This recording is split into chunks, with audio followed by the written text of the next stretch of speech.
The Sacred Laws of Leviticus. A Call to Holiness. Bible passage.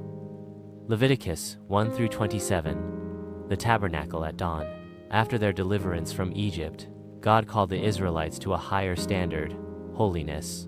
Through Moses, he gave them laws to govern worship, daily living, and their relationship with him. Sin had a cost, and the sacrifices served as a reminder. Without the shedding of blood, there was no forgiveness. The laws of purity and daily life. But holiness was not just about sacrifices.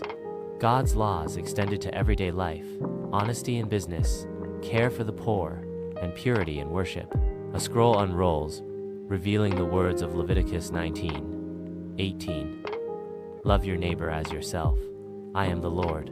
God's command was clear, to love him and to love others, to be holy as he is holy. The Day of Atonement and the scapegoat. 2 goats stand before the high priest, one to be sacrificed, the other to be sent into the wilderness. Once a year, on the Day of Atonement, the high priest would enter the most holy place to intercede for the sins of the people.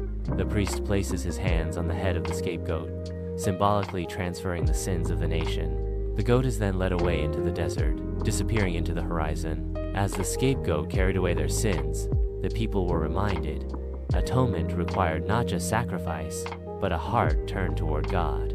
The high cost of disobedience. When 2 priests offered unauthorized fire before the Lord, divine fire consumed them instantly. God's holiness could not be taken lightly. God is both merciful and just. To disregard his commands was to invite judgment, a lasting legacy. The laws of Leviticus were never meant to be a burden. They were a guide to holiness, to justice, and to love. Jesus on the cross, the ultimate atonement, the fulfillment of the law. These laws pointed to something greater. One day, the ultimate sacrifice would come, one that would cleanse not just outwardly, but within. Moral lesson. Holiness is not about rituals alone, it is about the heart. The laws of Leviticus pointed to a deeper truth, the need for true atonement and a life set apart for God.